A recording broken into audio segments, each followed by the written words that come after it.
Shelton Benjamin. With his impressive amateur wrestling skills, few people were surprised when Shelton Benjamin won the Intercontinental Championship on October 14, 2004 at Taboo Tuesday and held it for 244 days before losing it to the newly debuted Carlito on the June 20, 2005 edition of Raw.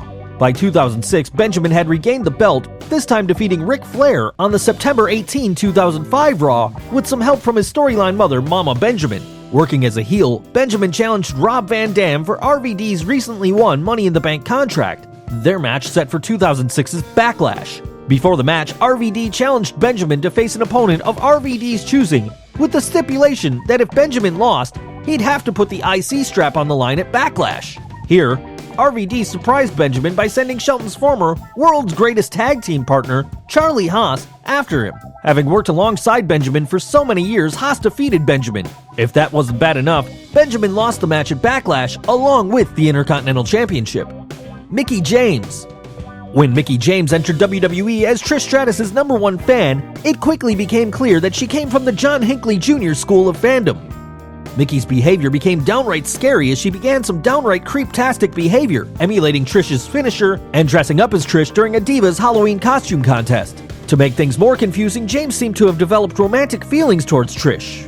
I mean, can you blame her though? Kissing Trish under the mistletoe on the December 26, 2005 episode of Raw. Oblivious to boundaries, Mickie walked in on Trish while she was in the shower on the January 2, 2006 Raw, apologizing for kissing Trish, but not before complimenting her on her boobs. James continued her bizarre behavior until the March 18, 2006 Saturday night's main event, when Trish told Mickie she wanted a break. Mickie snapped, attacking Trish and achieving stratisfaction when she defeated Trish for the WWE Women's Championship at WrestleMania 22.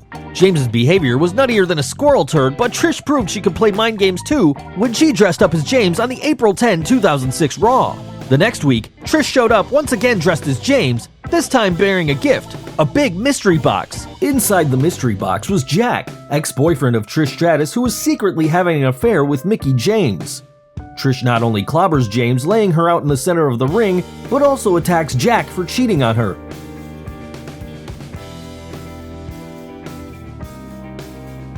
Brother Love. WWE fans were quite surprised when the WWF's evil televangelist Brother Love showed up on a February 2003 episode of SmackDown. At the time, The Undertaker was feuding with The Big Show and his manager Paul Heyman.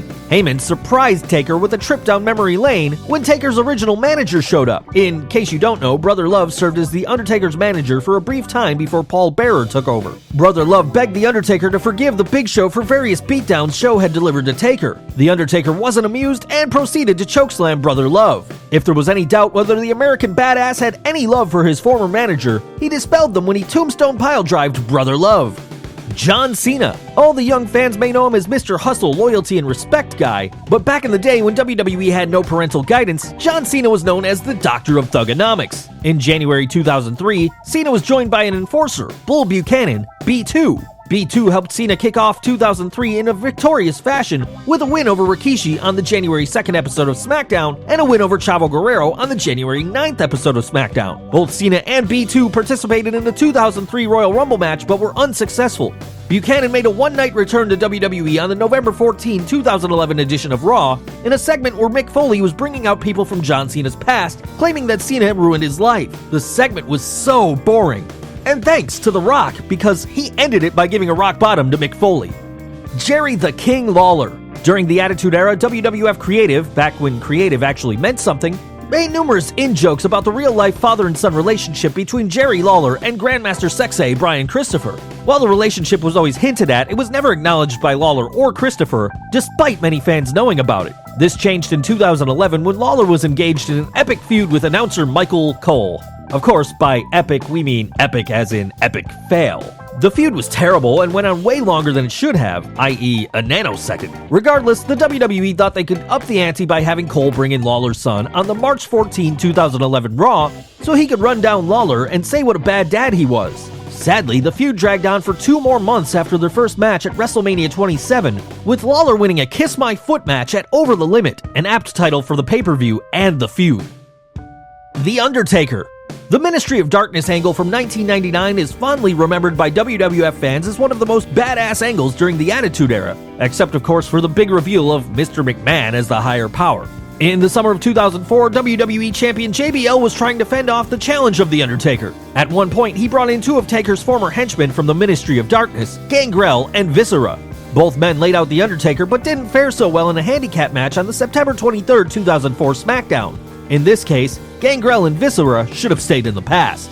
Dolph Ziggler. Over the last 5 years, Dolph Ziggler has established himself as one of WWE's best wrestlers. While WWE Creative hasn't always given him a solid push, Ziggler always gives 110% and deserves tremendous props for his work ethic. He also deserves a Nobel Prize in Physics for escaping the creative black hole known as the Spirit Squad. Originally cast as Nikki, one of 5 male cheerleaders, Dolph returned in 2008 as Dolph Ziggler, and after a couple of uneven years, began making a name for himself. In 2016, Ziggler faced the biggest challenge of his career when he put that career on the line against The Miz, challenging The Miz for the Intercontinental Championship. Ever ready to play mind games, The Miz brought Ziggler's former Spirit Squad teammates Kenny and Mikey to dish out a beating on Ziggler during the October 4, 2016 SmackDown. Despite all this, Ziggler went on to defeat The Miz at No Mercy, winning the Intercontinental Championship and keeping his career intact.